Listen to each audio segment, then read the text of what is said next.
Hello and welcome to the Utah Podcast. My name is Michael Wolfe, and always with me is my resplendent co-host, Cole Bagley. What word was that? Resplendent. What does it mean? Attractive and impressive for you. being richly, colorful, and sumptuous. Oh, Yeah. that was really nice. Yeah, you're welcome. They're usually demeaning. Yeah, I thought you needed it. This is Cole's only, one of his only weeks off. Actually, his only week off during the... Not really. And not even a week off. I'm busier this week than I usually You've am. been writing articles. You've been, I don't know. I feel like I think of the players have a week off. That doesn't mean Cole Bagley's not doing anything. Yeah. Olympic coverage. Olympic coverage. Speaking of the Olympics, I have something to complain about. Okay. I was just at home watching curling, and Legendary sport. It made me angry. Yeah. Yeah. The only way to make curling make me angry is just to put a United States flag on it and for them to come in second place. But which I think is actually a pretty big accomplishment. It was good, yeah. Yeah, the U.S. has had a couple decent teams. I remember last Olympics, the men's team was really good. This was mixed curling and something that the U.S. hasn't. Oh, the United States just scored on Canada. Oh, beautiful. 1-0. We just started out. Cole's streaming the U.S.-Canada women's game. Two juggernauts, and the United States just scored 1-0. And we're only 4 minutes in, so. Beautiful. Great. Who scored? Do you know who scored? I didn't see. They'll replay it. I don't know the women's players as much as I would like to. I don't either, but let's see. As much as maybe I should, but once again, put a U.S. flag on anything. I mean, Knight was right in front. I don't know if she got the tip or not. Oh, just a shot through traffic. Hillary Knight, too, was just recently asked about the growth of the sport. In Utah. In Utah. Yeah. Yeah, I think that was a KSL one of our very exclusive. own KSL, yeah. Yeah. Yeah, who's there reporting right now for KSL? Sam Farnsworth. Sam Farnsworth. Shout out to Sam Farnsworth. He's doing a great job covering the Olympics for Team USA. I would imagine that when they were, I would imagine that's a position. People in Sam's position like to be like, oh yeah, I guess I'll go to Milan for a couple weeks and cover the Olympics. He's there for 4 weeks. Yeah, he's there for a month. It's crazy. That's actually nuts. And I am very jealous that he does get to go, but just the hockey for the most part. Yeah.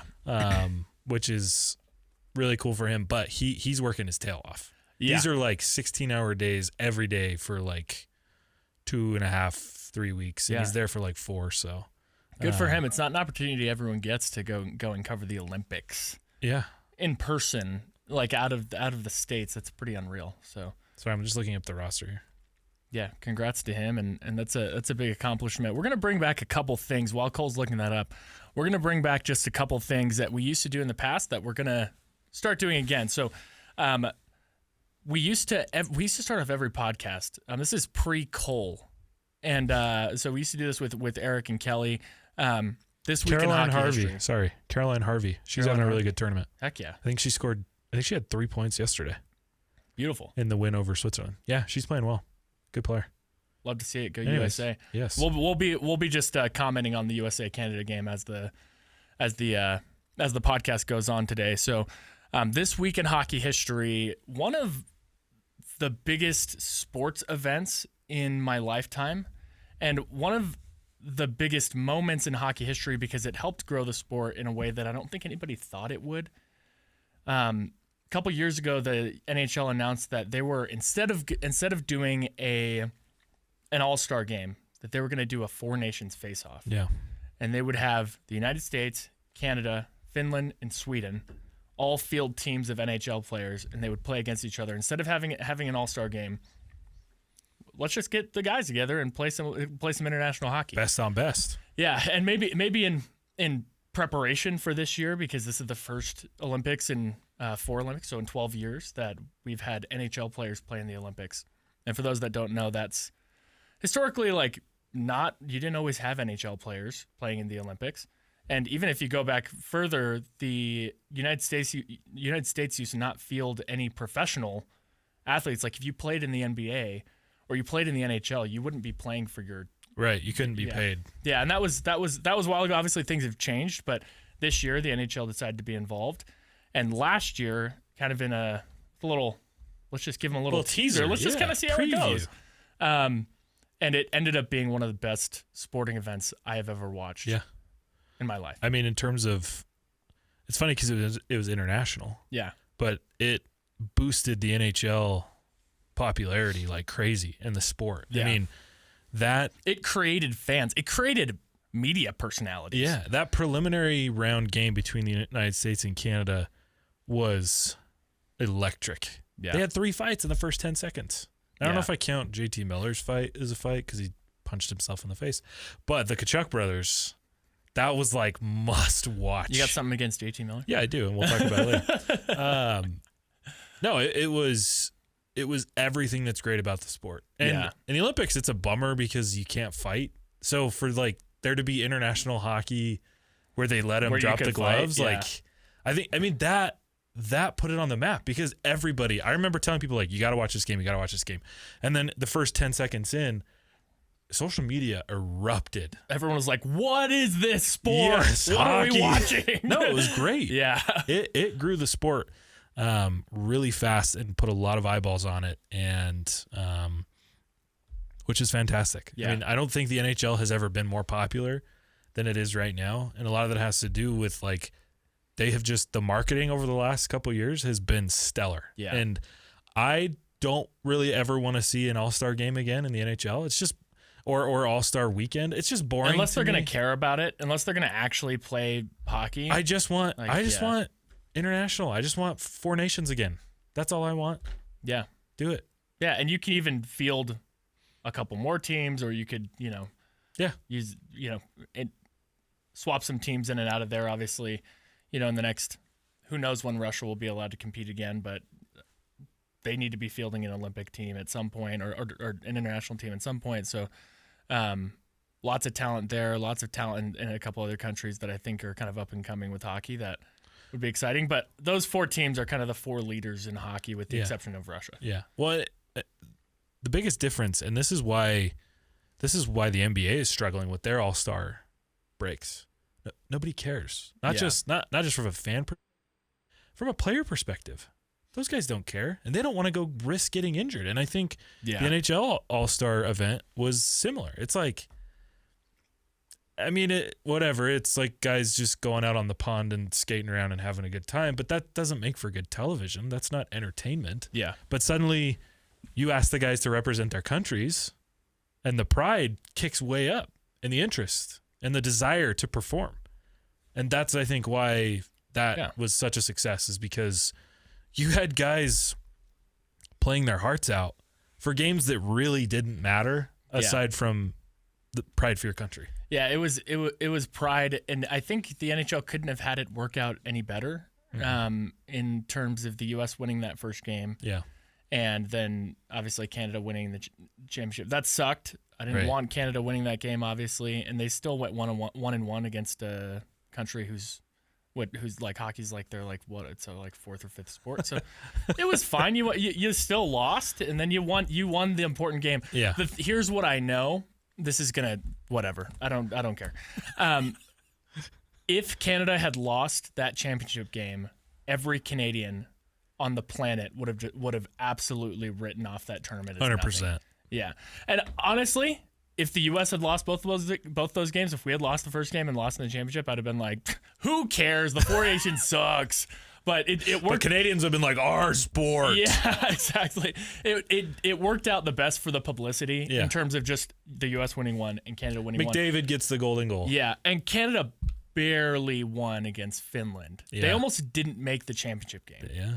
They almost lost to Finland, and then they would have. And even if they had taken it to OT, who knows what would have happened? Didn't they barely beat Sweden too? Or? Yes, yeah. They actually didn't have a fantastic tournament. It's just that those games won against the the biggest US game that were, mattered. Yeah, they won the game that mattered. Yeah, and it did matter. Just to be very clear, yeah, it did. It absolutely did matter, and we can only hope for. But here's why I'm glad that I would have preferred they won it, but here's why it could potentially be a good thing. That's probably a better way to put it.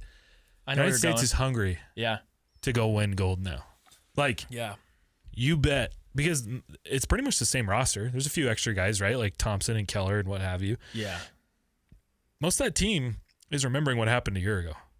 How they bested Canada and made them look like fools in the preliminary round. and then lost the important game. Joke's on them. We got rid of all of the JT Miller's not there, right? Trocheck, why would he still be playing? Yeah. But no, I think they added some good pieces. I agree. And I'm excited for it. And I hope that they use that as fuel. Yeah. Like, it has been almost 50 years since the United States has won gold. Yeah. They haven't won gold in my lifetime. No? They haven't won gold in probably most of the people in this station's lifetime. In KSL's lifetime, there's a couple of them who maybe even saw us win it in 1960. My dad was like 20. Yeah. 21 when they won gold last 1980. Yep. It's time. Yeah, I think my dad was 13 or something when they won it. Yeah. Yeah, it's been a while. And they can do it. Like I've seen some reports that are like, "Oh man, Canada, they're going to do it like this should be easy." No, it's not. The odds right now are not in the US's favor, and I prefer that. Yeah, I do too.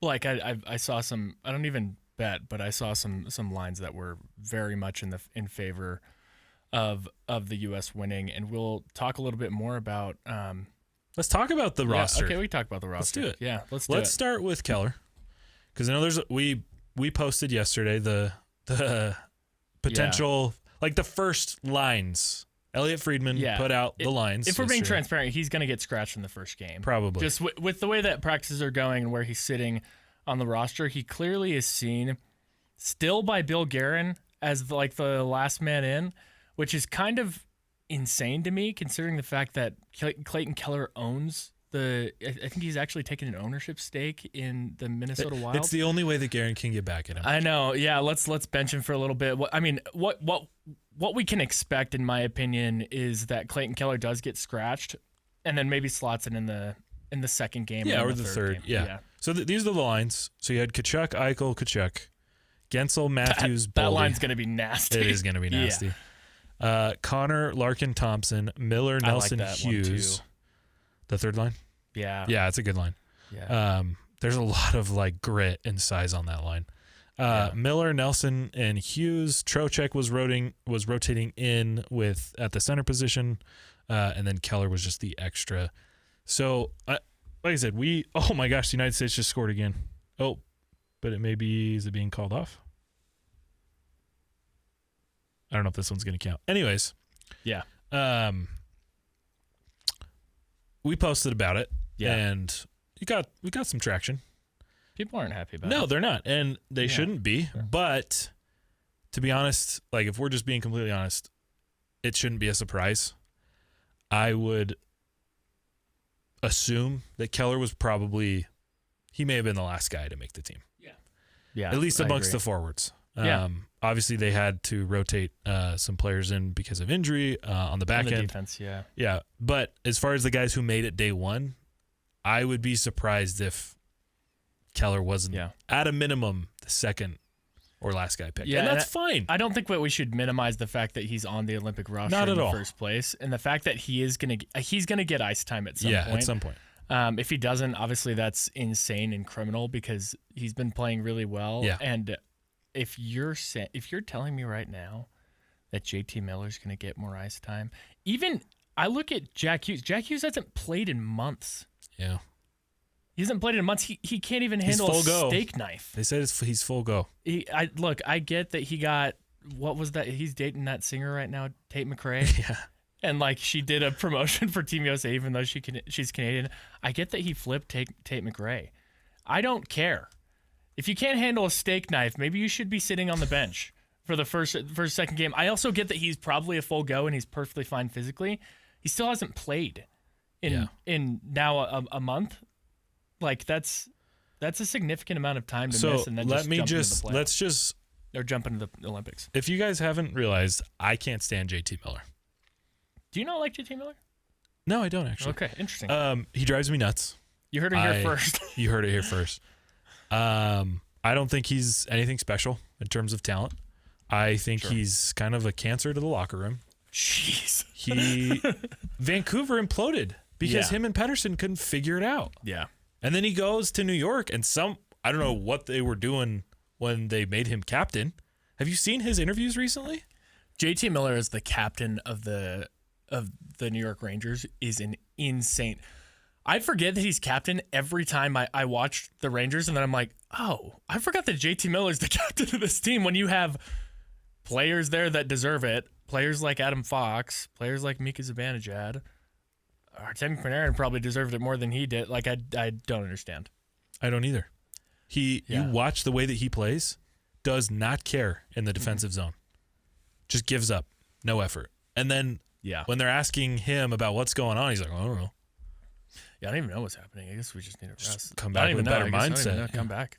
See what happens. It's ridiculous. Yeah. Here's his numbers. 48 games, 14 goals, 22 assists. So he's got Cole brought receipts. 36 points. Guess what his plus minus is? It's not good. Minus 22. He's minus 22 right now? Yes. Let's read Keller's stats, shall we? So, mind you, Keller's not having like an incredible year by any standard. He had 90 points last season. I think he's on track for like 75.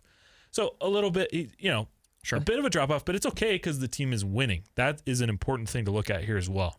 Yeah. Do you make your team better? Right? Yeah. Like Utah is, in the top wildcard spot in the West right now with 64 points. And the New York Rangers are the worst team in the Eastern Conference, the third worst team in the NHL, and they only have 50 points right now. And their overall plus minus is negative 27, where Utah's is plus 26. So now Keller's stats, 17 goals, 37 assists, 54 points. He's almost a point per game guy. Yeah. How many points did Miller have? 30 something. Yeah. 36. Yeah. He's got 20 points, almost 20 more points than Miller. He is plus 22. Now, I understand that you're trying to build a roster here. Yeah. And it's not always about points. It's not always about, that type of talent. But it's not like they're wildly different players. Like, Miller's got a couple inches on Keller, and he weighs about 30 pounds more. He's bigger. For sure. But I just think that Keller brings a lot more finesse to the game. I think he's really smart. Yeah. He contributes defensively. He could absolutely run the second power play unit. Who else is going to do that right now? Yeah, I don't know. So, anyway, that's I don't understand how a team as bad as New York has two players on the United States at the Olympics. Yeah, can we just talk about something? Let's just compare just one other player. Let's throw this guy out here. How's Nick Schmaltz doing this year? Pretty darn good. Let's see, 23 goals. JT Miller's got 14. 30 assists. JT Miller's got 22. 53 points. JT Miller's got 36. Yeah. Plus 21. And as we just said, JT Miller's how big is minus what's 20. Schmaltz's size? Schmaltz, goodness. I'm not on his size right now. One sec. He's a little bigger than Keller. Yeah, he is. Yeah.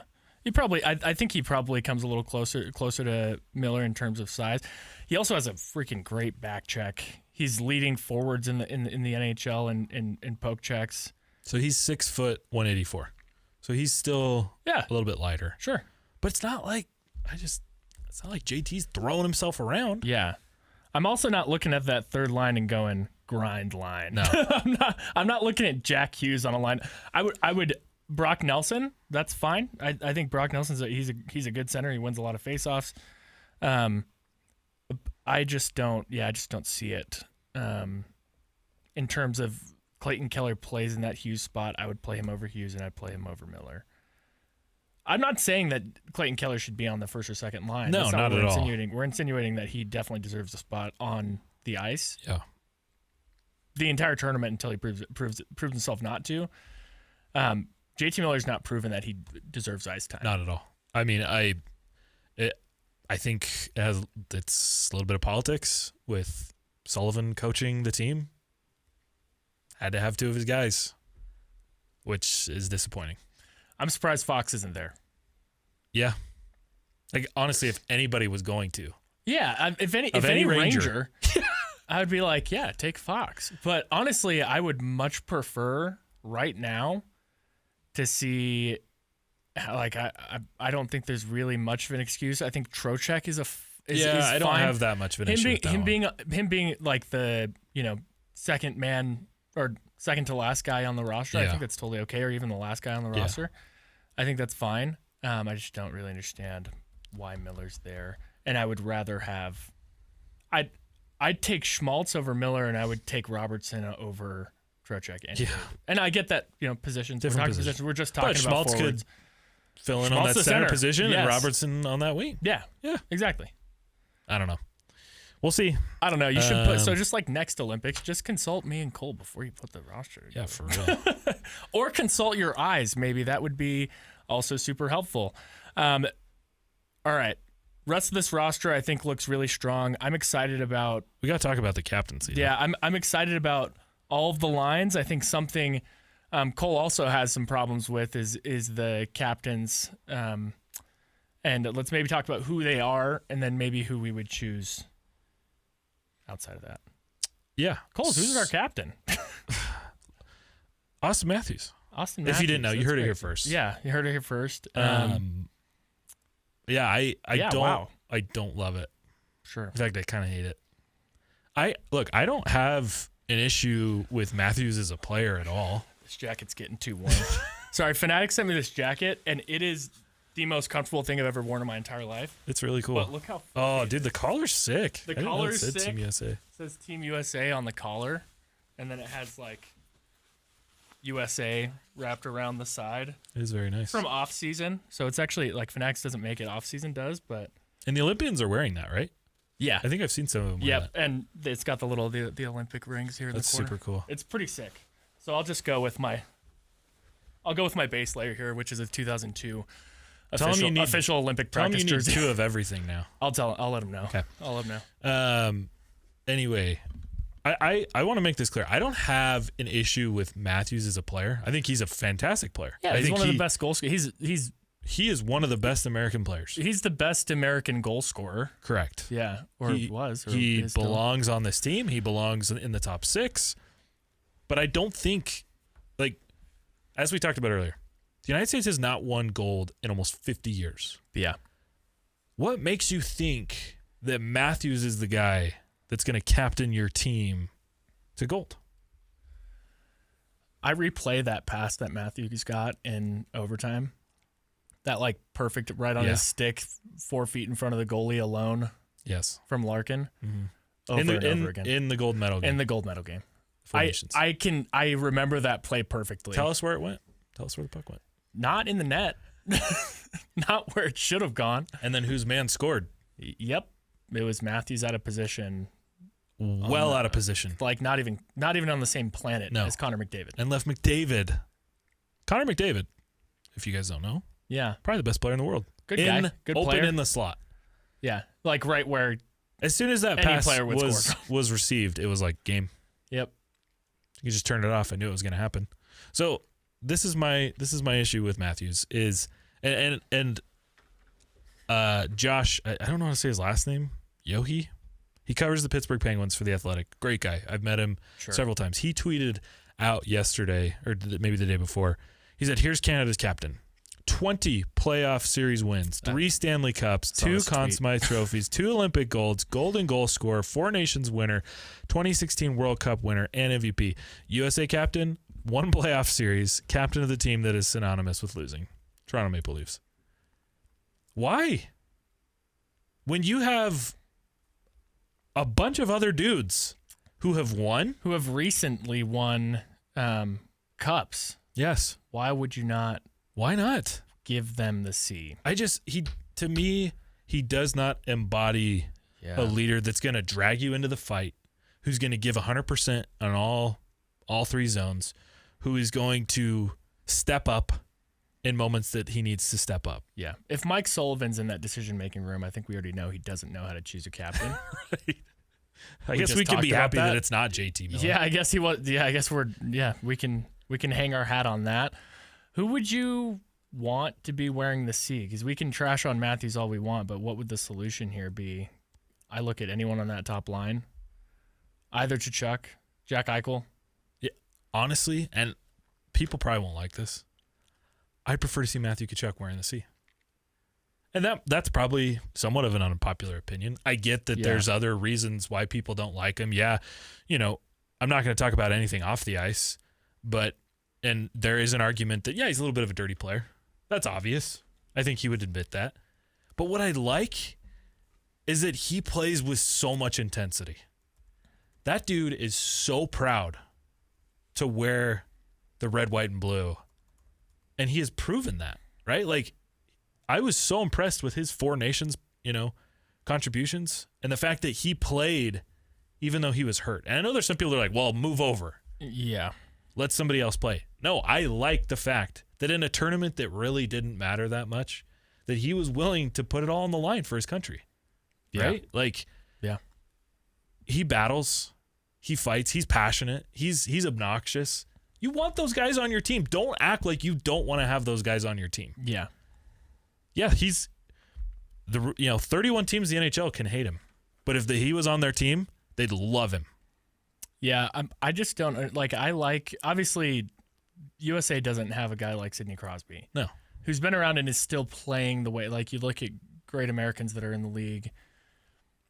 I don't think really anybody was super vying to have Patrick Kane on this team. I think that would be fine. I would rather him be here than JT Miller or Jack Hughes. I love that we keep going back. Yeah, I would like even Jack Hughes. Like, I get that you hurt your hand with a knife. That's fine. But I would rather Patrick Kane in that situation. I'd be like, okay, veteran presence. He's not going to play a ton of minutes, but he should be wearing the C. But of the players who made the roster, I would rather see 10 of these guys before Matthews wearing the C. I'd rather see Larkin. I'd rather see Dylan Larkin. I'd rather see Quinn Hughes, McAvoy. I'd rather Jack see Eichel. Slavin. I think Slavin would have been a great captain. Jack Eichel, either Tkachuk's. Because think back. I think that's about it. I think those are all the guys that I'd rather have over him. Think back to the 1980. Yeah. Mike Eruzione. Not the best player on the team. Not by a mile. No. But the most bought-in player. The United States just scored again. 2-0. They called off that second goal. Beautiful. How much time we got left? 2.5 minutes. Hannah Blika.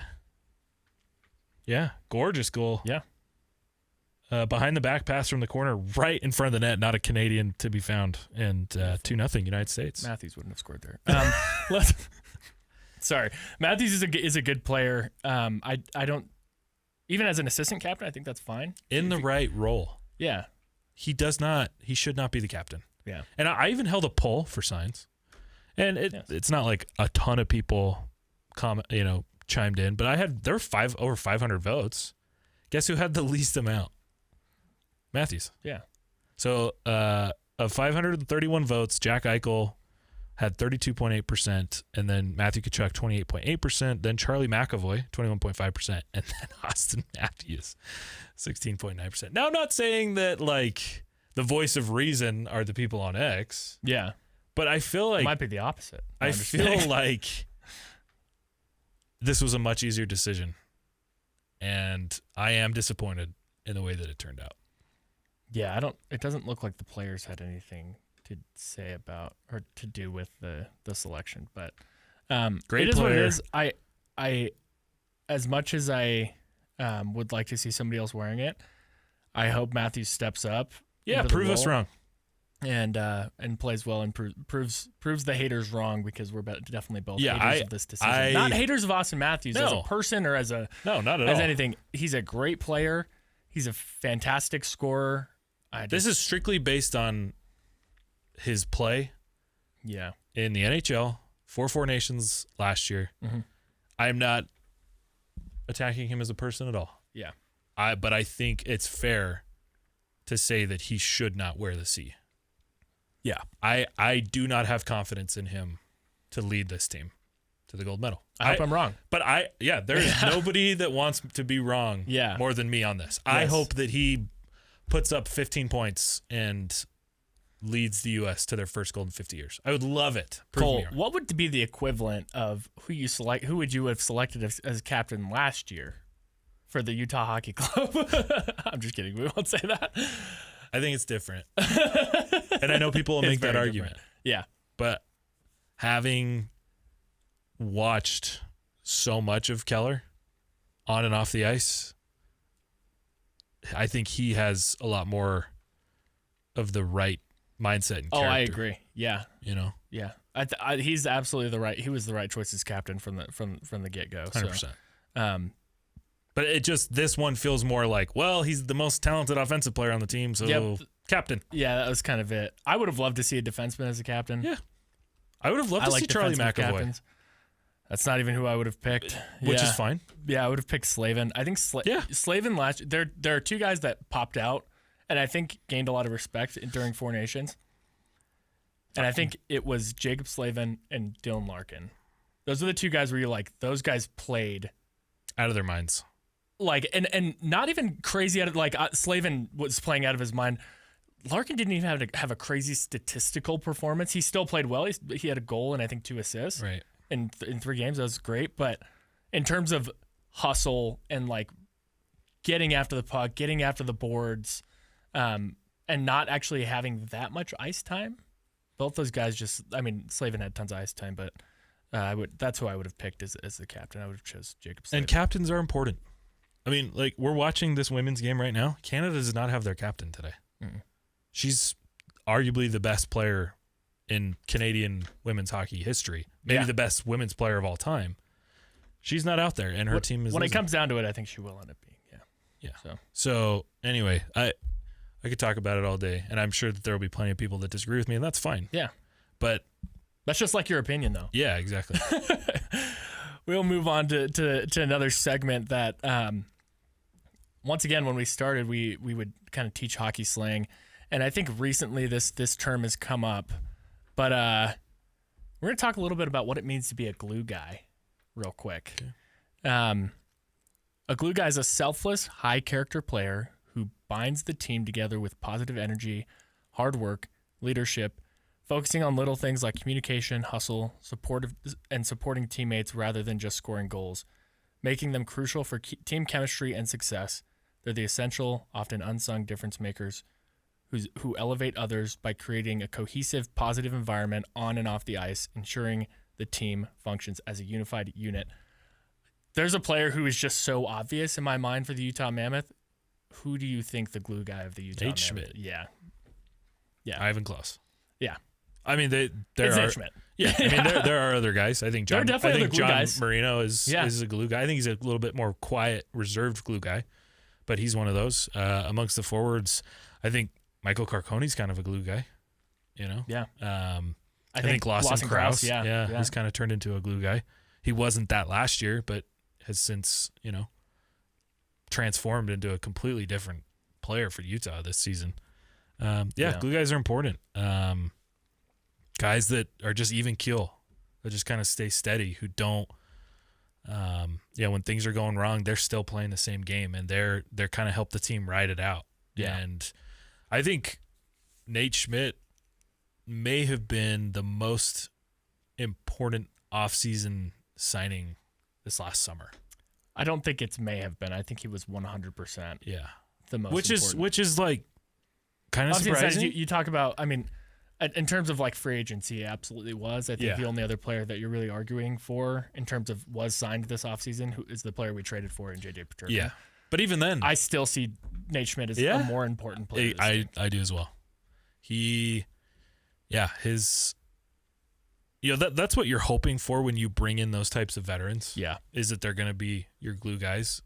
I think that's what they were hoping for a little bit with Olli Maatta, but it just hasn't really turned out that way. Yeah. And that's fine. It's not always going to. Not every contract you sign is going to be fruitful and A plus. And the fact that we have a guy like Olli Maatta not playing, but signed and sitting. He's playing in the Olympics. It's a good sign. Yeah. Because he's not, he would be playing on the vast majority of other rosters in the league. And the fact that especially other teams in the same realm as Utah. Yeah, absolutely. Yeah. So if you're talking about, if you put him in San Jose, the dude's playing every single game. Yeah, probably on the second line. Yeah. So glue guys are important. Yeah. Not everyone is going to go out and be a point per game or 2 points per game type player.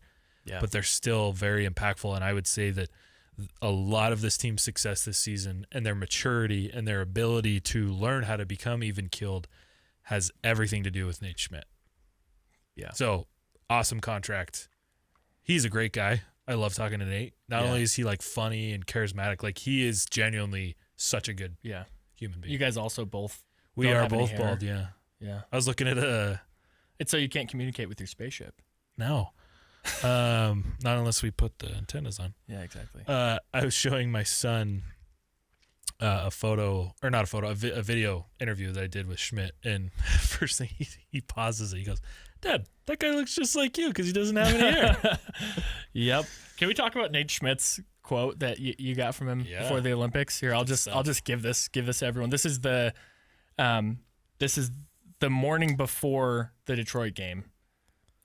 Nate Schmidt says about the Olympics, "It's Team USA, baby. All the rest of the guys, his teammates competing for other countries. The moment the buzzer goes off tonight can pound sand for the next 3 weeks." That's so great.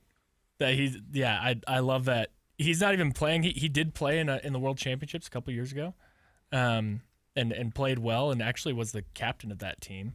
Yeah. But I love Nate Schmidt.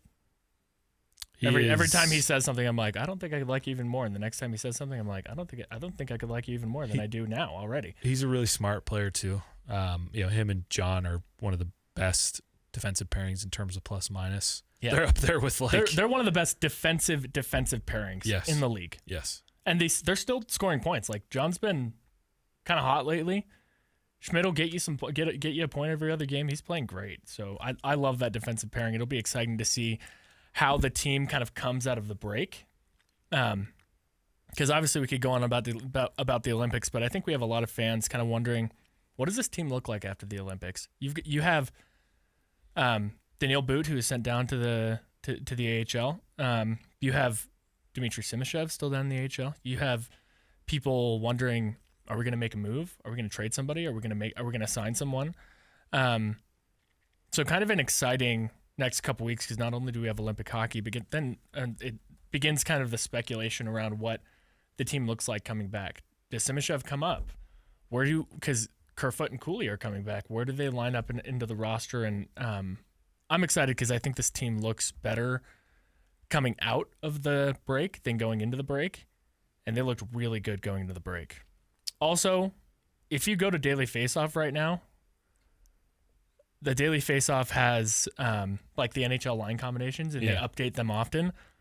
Instead of Mammoth jerseys on Clayton Keller, there's a USA jersey, and instead of a Mammoth jersey on JJ Peterka, there is a Germany jersey, and the same goes with Karel Vmelka. There's a Czech jersey on him. Awesome. I love that. That's awesome. Great job, Daily Faceoff. They're so good. So you can good place to look at line combinations. That's obviously, I mean, we kind of look at what Cole sees at practice, but these are updated like by the game, so we kind of know where people are slotting. Cole, first question, I think most important question. Cooley's going to be healthy coming out of the break. Is that true? He should be. Yeah, he should be ready to go. I mean, when I talked to Torney right before the break, literally like the day before they left, I said, hey, we've seen Kerfoot and Cooley. I mean, he has progressed a lot. 2 weeks ago, he was not practicing with the team at all. Then they went on that road trip. They took him, which is a good sign. That means, hey, this guy's getting close. Time to get him back into the swing of things on the road, get him back with the guys, get him back into the schedule. Yeah. That was a positive. During that road trip, he started coming around. Like the first road trip, he practiced at the very end individually by himself. The next practice, he came about the midway point, started practicing on his own, doing different drills. Then Utah came home. He started being a participant in morning skate from the beginning and participating in drills. Then the last morning skate that they had against Detroit, he was skating lines. Now, he wasn't skating with forwards. He was skating with defensemen. But he's still, again, going through the motions. And when I asked Torney, I said, okay, getting back up to speed. Here's all this progress. Where are we at with these guys? He says, look, they're not day-to-day yet, but it's coming. It's close. And then I stayed after practice and watched Cooley. He put in another 30, 40 minutes of work just by himself. And I'm standing there going, he looks fine. Yeah. He's playing up to speed. All the other media aggressive. members are gone. Cole's just alone in the stands, face against the glass. Cooley's the only one there. It's just Cooley and Cole. Yeah, that was good bonding. No, he looks very close, and I would anticipate he will be ready to go along with Alexander Kerfoot when the teams come back. Yeah. Kerfoot seemed to be maybe like one step ahead of Cooley because he skated lines with the defenseman against Vancouver, and then Detroit he was skating as a fourth on a forward line. So I think that Cooley is even close, or that Kerfoot is even closer than Cooley, and I expect that they should both be back. Things can change, but I would anticipate both those guys will be ready to go as soon as the NHL resumes. I'm gonna just throw out a guess there. I don't think that the Peterka, Hayton, Yamamoto line is particularly working out super well. I don't think so either. I think you keep Krause, Schmaltz, and Keller together. They're playing well together. I think you keep Carcone, McBain, and Gunther together. I think they're all playing well together. I think Cooley slots in on the second line from the jump and takes Barrett Hayton's spot. I do too. And I think it'll be Peterka, Hayton, or Peterka, Cooley, and then that winger I think is still a question. Yamamoto's been great though. And I don't think you want to split up Gunther and McBain. That second line also gives Cooley an opportunity to kind of get his feet under himself because we're playing, like we've said the last couple of weeks, basically minutes-wise with 2 second lines. So he's not playing like full-blown first-line minutes. He's playing valuable minutes, and he gets back in with Peterka. And I'm going to assume Yamamoto because he's been playing really well. As for where does Hayton go after that, he may end up on the fourth line. I could also see him playing as a winger on the second. Yeah, here. Sorry, one sec. Let me pull up. Somebody asked me. Can you just call Tourney real quick? Yeah, let me call. Cool. Somebody asked me like what I would do. This is not what I necessarily expect. But somebody was like, "Hey, if you were going to do the lines, what would you do?" Let me pull those up. Yeah. Hold, please. And then I think Kerfoot ends up on the fourth line, obviously scratching Tanev or O'Brien. So here's what I would do. Okay. Keller, Schmaltz, and Krause, I wouldn't change that. Schmaltz has been maybe not even arguably the best center for this team. Yeah. He's playing out of his mind.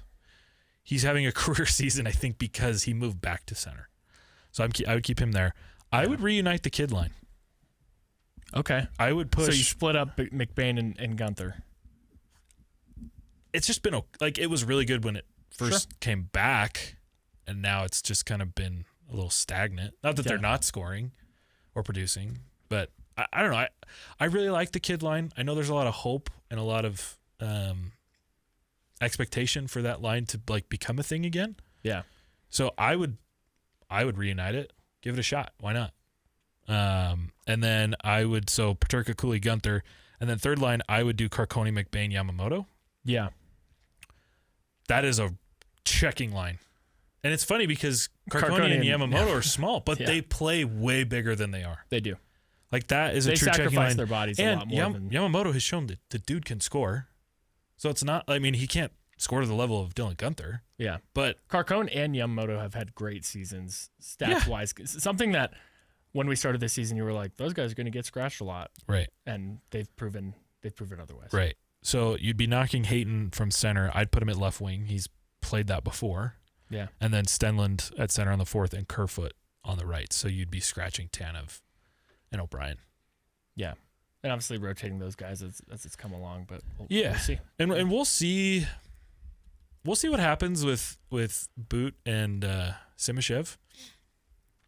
I expect that Simashev is going to come back at some point, but it's tough, right? Like, all the defensive pairings are playing really well.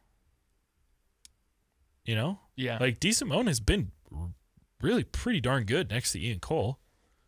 And, obviously, Schmidt and Marino, you're not going to break that one up. And then Durzi and Sergachev have figured it out. They were struggling for a while. But over the last 2-3 weeks, they've really come around and kind of I think they've figured out how to play with each other a little bit more. Yeah. Because Durzi's a very aggressive defenseman. He pinches a lot. And Sergachev doesn't pinch a ton. He more so operates offensively from the point. And what was happening is that Durzi was pinching and Sergachev wasn't necessarily helping. I mean, not that Sergachev needs to cover. A lot of the time it's the forward that needs to cover back. But when Durzi would pinch, was kind of leaving Sergachev on an island at the point, and a forward wasn't coming all the way back. And there was a lot of odd man rushes. Yeah. And they were getting scored on. Yeah. And so I think they have since figured out how to play that correctly. Yeah. So that's how I would do it. I don't know that I necessarily see them reuniting the kid line yet. But I do anticipate that Kerfoot and Cooley will both come back into the lineup, and Cooley is a top 6 guy, so yeah, it'll be interesting to see how that shakes out, and it'll be interesting to see because I mean you got a trade deadline coming up in early March 4th or 5th? 6th, yeah, one of those days. That's going to be an important time because I think we've at least heard, and I think we can tell that Bill Armstrong wants to win. Yeah, he does. Ryan Smith wants to win. Ryan Smith just greeted his Olympians in Milan, which is pretty sweet. Ryan's all in on this. Yeah, as an owner to go there. A guy who wants to spend money and a guy who's okay. Like I think we can fully expect Ryan Smith to be okay operating or working with the salary cap that they have. Now, I don't know how that plays out. I mean, there are players that are available theoretically. Yeah. It just kind of depends on if it works. Don't be surprised if Bill Armstrong doesn't do anything at all, though. With the way that we're playing, I think we can expect, if we can just keep up what we're doing right now, we can expect playoffs. But if there's an opportunity to make us better, I would expect Bill Armstrong to pull the trigger on something. But we'll see. I don't know. Yeah, I mean, it's all speculation. So. Yeah, I mean,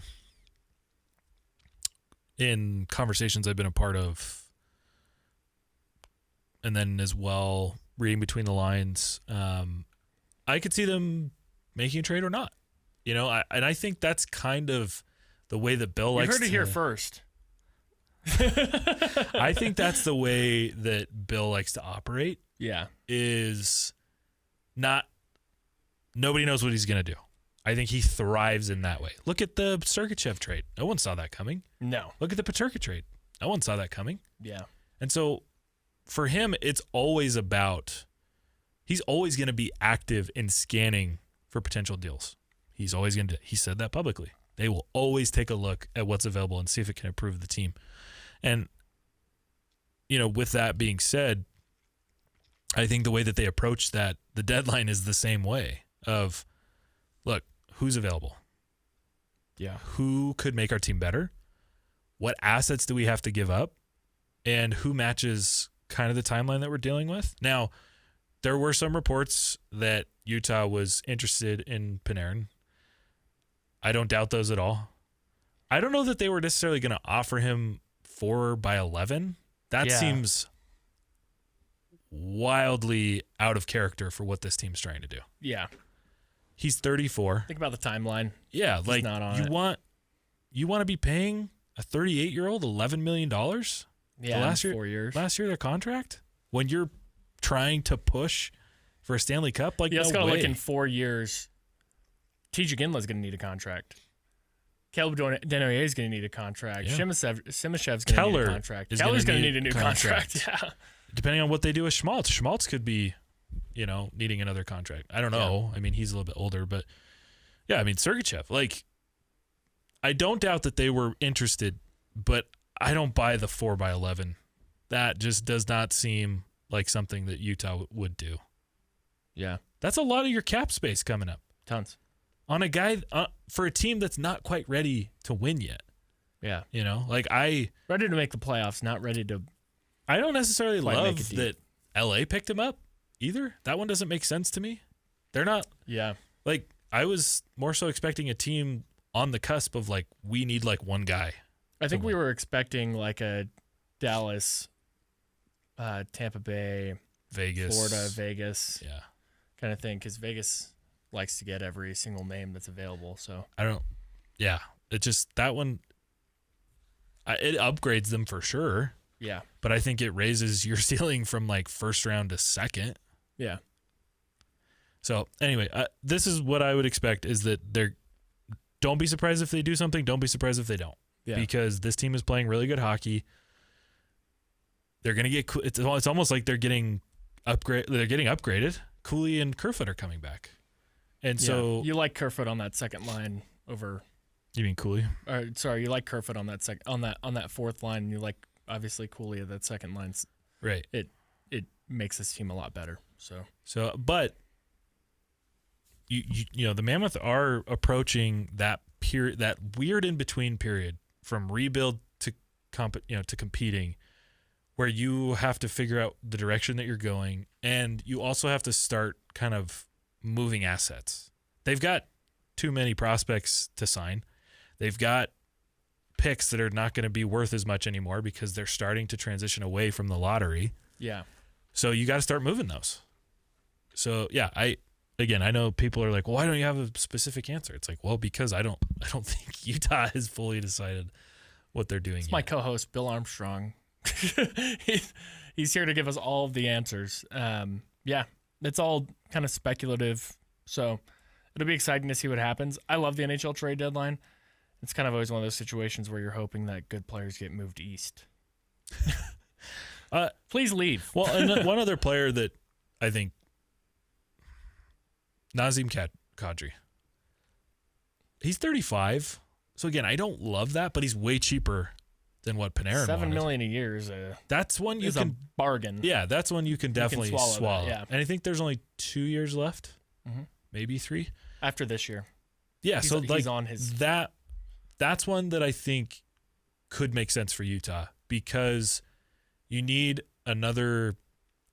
I don't know that I necessarily designate him as like a goal scorer, but he's a pretty complete player. He's going to lift. He could lift your power play. He could, put some more goals in the back of the net and help this team not only get into the playoffs but make some noise. That's why I like that one, and I like that it's a lot cheaper. Again, you can swallow that one. You can go, all right, we only have to give Kadri 2 or 3 more years of $7 million, and the cap is going to keep going up. Yeah, that's one that you can do. So it's a deal. Yeah, that one I like more than I liked Panarin anyways, but we'll see what happens. And he's a center. I think, I guess before Schmaltz was moved back to center, there was a lot more talk around, man, we need another center. That's the tough thing, though. It is. It's like, where would you put him? I'm not sure. Unless you moved one of our centers. You're not going to do that in the top 6. No, you're not. Unless you have the idea that Schmaltz absolutely is not going to re-sign here, you're keeping him. Right. And I would assume that we are trying to re-sign Nick Schmaltz. If Utah doesn't, somebody else will. Somebody else will, and that's the only situation where I could see where in my mind I can justify the movement of Schmaltz is if he's not going to re-sign here. Right. It would be irresponsible not to try and do something with him. And make some sort of trade if he's not staying. Yeah, maybe this is a good kind of point to end on. Yeah. I wrote a big article about it. They absolutely should bring Schmaltz back. Not only because he's having a career season, and a lot of people are like, well, of course he's going to have a career year. He's vying for a contract. I understand that. Yeah. But he's still a very good, very valuable player. And not just for the team as a whole. It's not like he's poke checking people extra because he's trying to get paid. That's just who he is. He's always yes, he is a very solid back check, balanced player. He is super good defensively. He's leading forwards in terms of poke checks. Everybody saw what he's capable of doing and how much he can mean to a team in dire situations, like he did when he saved that goal against Philly. Yeah. And you also have to consider how important keeping him will be in terms of making sure you keep Keller around. Not that I think Keller wants to go anywhere. Yeah. But those two are inseparable. You hear the way that they describe their chemistry. Keller's like, it's nearly impossible to find chemistry like that. The ability to connect, to know where the other guy is going to be at all times. And you see that illustrated in the way that they play. So many of their goals are Keller making a pass and he knows that Schmaltz is going to get to that back door, or he knows that Schmaltz is going to peel off and go right to the slot. They play so well together. I also fear what Clayton Keller looks like having to build chemistry with another player. Yeah. Schmaltz It's taken a long time. Yeah. Keller and Schmaltz have played together for a long time. Yeah. And obviously they're clicking really, really well right now, and they have clicked well in the past. Obviously last year they played okay together, and in Arizona they played well together, but it feels like it's on a different level now. Yeah. It would be really dumb to split that up, and Schmaltz knows that. Yeah. So I wouldn't necessarily expect him to re-sign right now. He loses leverage if he re-signs right now, but obviously I'd love for him to re-sign right now. Well, those are more team-friendly type deals. Yes, I would expect that deal to happen this summer, in the offseason, and I would. What's the contract you would give? You're probably looking, $9 million for him. If $9 million over, like $9 million times 4. If you could get 9 over 4, that is a good contract for Nick Schmaltz. Yeah, I would be okay with that. No, for sure. Yeah, obviously, if you're going to give him more term, you can bring that number down a little bit. Right. But I also like a 4-year deal for Schmaltz. I do too. I wouldn't go more than 4. You've got so many prospects. Yeah, I wouldn't go more than 4, and I wouldn't pay him more than 10. But yeah, it's with the cap going up, it's tough. Yeah, because I think the peak of this team, when I look at these lines, when I look at the players that we have, our first line in the future should be Clayton Keller, Logan Cooley, and Dylan Guenther. And that's that's maybe after Schmaltz is gone because you want to keep Keller and Schmaltz together. Yeah. But and then you just look at all the prospects we have. Peterka, Iginla's going to come in. Denier is going to come in. Baudouin's been playing well. Boot and Simashev will figure it out. Yes, you just got so many forwards in the pipeline. Right. And that's not including anyone we sign. Right. That's not including if a big player comes. They have like $26 million in cap space to play with this offseason. And you know for a fact that every big player that comes up, United States scored again. Heck yes. On the power play, 3-0. Yeah. You also have to think there's an attraction to like a big player coming here too. Yeah. We've got the Olympics coming up in 8 years. They have a really good, exciting young core that continues to get better. They're proving that they're on the right trajectory. They've got an owner that's going to do whatever it takes. He takes care of these guys. These guys love it. I honestly think, I asked Nick Schmaltz, not straight out, but a couple weeks ago, I was like, what do you see as the future of, here in Utah? And he's like, I want to be part of it. I don't think Schmaltz would have said that a year ago, but after now, I don't think so either. But after now experiencing it and seeing all of those things I just talked about, there's so much excitement about this team. This feels like the next dynasty type, the next Tampa Bay, the next Florida. Like it feels like they're on that trajectory to be good and be good for a long time. Who wouldn't want to be a part of that? They're getting a Winter Classic 3 years into their existence. Yeah, that's an attraction too. Like you think of all the cool things. All it really takes for anyone to be like, oh, Utah's actually really cool, because it has a lot of weird preconceived notions that people, especially in the NBA, people take and run with. The NHL is different from the NBA. People, I keep hearing that comparison. Well, professional athletes don't want to come here. No, NBA players don't want to come here. Correct. They're different. They have different priorities. They have different interests. Exactly, and it's a different sport. And NBA players are a lot more that they like the bigger cities. They like a lot more money, huge markets. There's way more money. Hockey players, a lot of these guys are married. And not the NBA players aren't, but a lot of these guys. A lot of NBA players aren't married. Yeah, yeah, that's true. It's just true. Most of the guys on the Mammoth are married, and some of them have kids. Yeah, Yep. So it's just quite different desires. Yeah, it's a completely different sport, and I would be shocked if in the next couple years if Utah doesn't start to become a pretty serious destination. I think it already is in some players' minds. It's growing. It's growing quite a bit. The fans are incredible. Any player who wants to go to a place that is gorgeous and is family friendly and is has crazed fans and a good facilities. owner and an incredible facility. And I'll end on this. I went to the facility. Obviously, you've been to the facility 1,000 times. This is my first time inside of the facility. Welcome. Yeah. Thank you for that.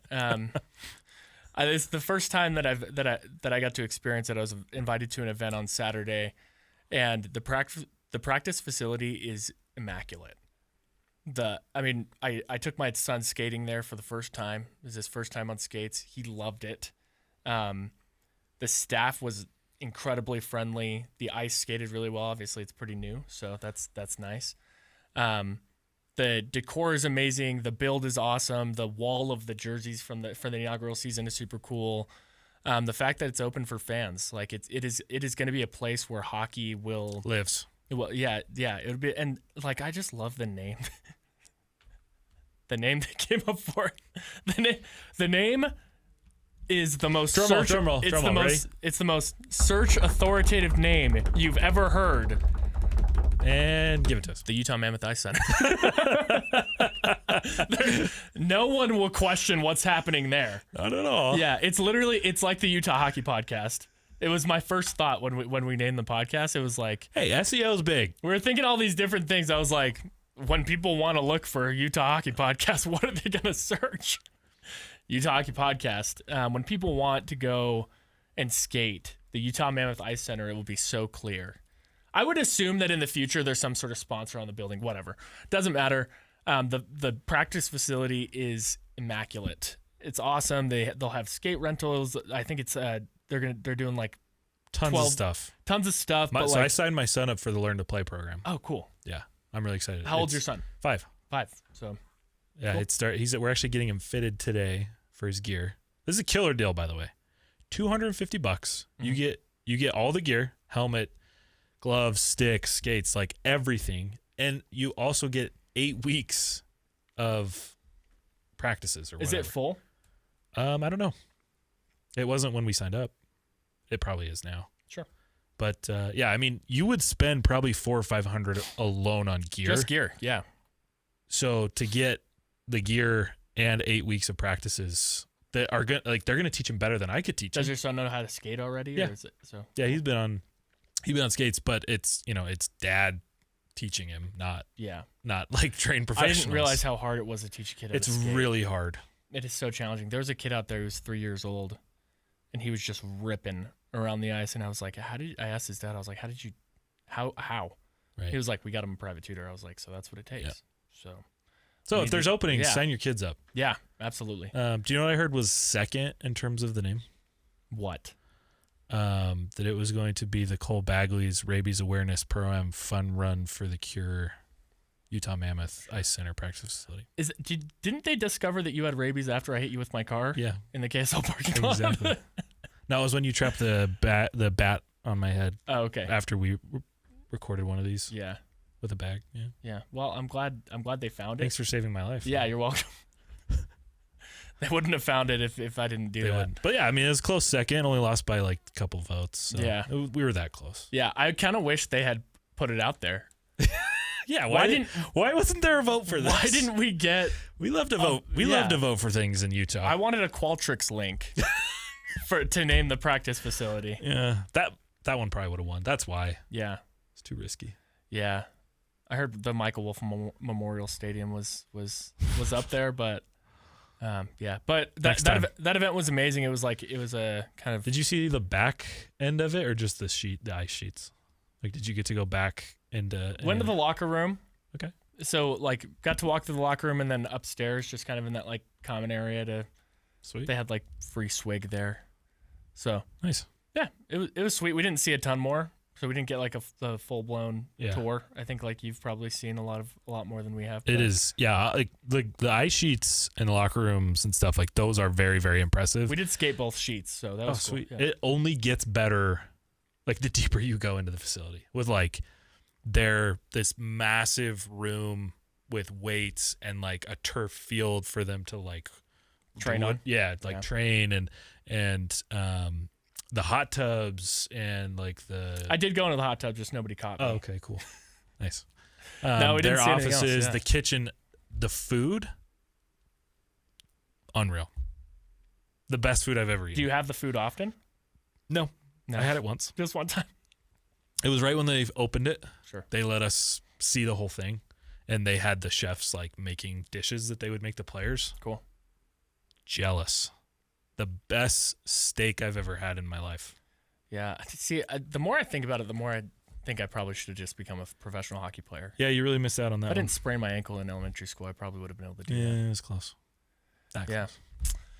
Well, fun week. Yeah. We'll be back more next week, and obviously talking about any sort of Olympic stuff that happens, because we have women's hockey happening now starting tomorrow, which is this episode will probably be posted on Wednesday. So men's Olympic hockey will start, and that's to me the peak of the Olympics. You get all the incredible stuff, but you should be watching the Olympics anyways, and KSL is covering a ton of it. Literally every single thing.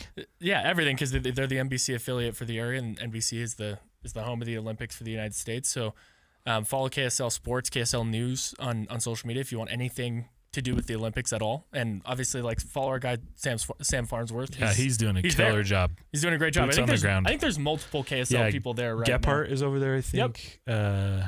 Wimmer, I think, is over there. Yeah. We have a lot of people. Follow all of them.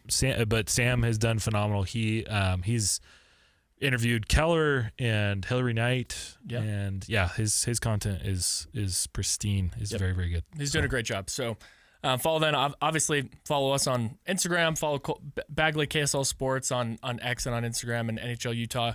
But listen to this podcast on Apple, on Spotify. You can, if you want to see our face, if you want to see this sweet jacket that I got from Fanatics, and then this very American. This practice shirt, I'm decked out. Couldn't be more patriotic. Couldn't. Well, couldn't be more patriotic, and the Olympics kind of brings out. Oh yeah. I don't know. I feel like it just brings people together. That's what I like about it. Is everyone is like, oh, I love this, and I'm proud of the people competing for my country. I think that's great. So, obviously, if you want to see our faces, KSL Sports YouTube. So. Thank you for listening, and stay tuned for more giveaways, because we're going to do another one of those next week. We'll see you next week. Bye.